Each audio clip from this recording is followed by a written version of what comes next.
welcome to the Phillip Siddiq Show. We have Cary Fukunaga. He's here to talk about the new film, JAYNE EYRE, the director. How's it going, my friend? Well, how are you?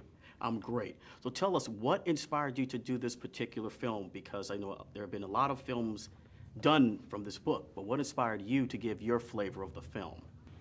I think there was a unique entry into this sort of, it's a tried story. It's been done 20 times for theatrical, and I don't know how many more for television and for miniseries. Right. And I liked the way we got into the story in a non-linear fashion, rather than just sort of telling it like a chronological story of her life from childhood on up through, you know, what she experienced as an adult. Right. We get in there in a much more mysterious way, and I think it's a way that lures modern audiences in a way that standard sort of linear storytelling. Right.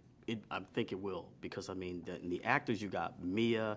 Tell us, why did you choose her? Of all the actresses out there, what was it about her that just you said, okay, I like her? Mia is first and foremost, she's incredibly intelligent, like fiercely intelligent, and you see that in her eyes, and you need that out of that character. But also, she's the right age. What I really want to do is cast most of the roles with people that are, you know, specifically in the right age group. And yes. So what fascinates me about that story is, you know, how many people are so young but living these very adult lives and having to make very adult decisions. And you know, Jayne's character in particular is unique in that she has a way of thinking that she won't compromise. Right. She's very, very strong. Yeah. Very strong. Despite everything that's happened to her. Yeah. Oh, yeah. A couple of other things in as far as directing-wise that I noticed that you got me to feel the cold. Some of the scenes where the actors were speaking, you could see the fog. Yeah, and that's come out of real. their mouth. That's real. And the soup. Yeah. Eating the soup, you see the fog come up out of the soup. Yeah. So how'd you keep them warm when you were doing that? The actors? Yes, and yourself. On the soup. I mean, the thing is that we were shooting in places that were so cold, and you see that. I noticed it. I think in Social Network, Pincher added cold air to a couple of scenes, and it was very digital. It looked very like a special effect. And yes. You know, it's one of those things you talk about when you make a film. You want to see the cold air. You want to see in these halls and these galleries. You know, when I was doing the scouting for the film, you would just walk in these rooms and you just see your breath like a giant sort of waft of smoke come out of your mouth, and I wanted to convey that, because these houses are basically like refrigerators, and they just keep the cold in.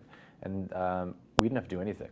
You know, we just shot in the houses, and the crew was sitting there with big down jackets on and boots just to stay warm. Because if you just wore like clothes like we're wearing right now in the house, you'd literally get hypothermia in the houses. Wow. Yeah.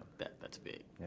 Now, as far as the color palette of the film, a lot of films are like pushing the saturation up. Why did you keep yours kind of muted a little bit? I don't know. I didn't really think about it that way. I mean.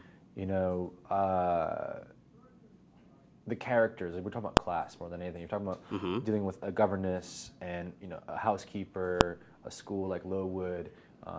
You know, Jayne is not of the sort of decorative class. She's not of the gentry. She's not of the servant class either. She's somewhere in between. Right. And so there was a definite sort of decision to not make her too ostentatious, and to keep her in a very sort of Protestant mute sort of world.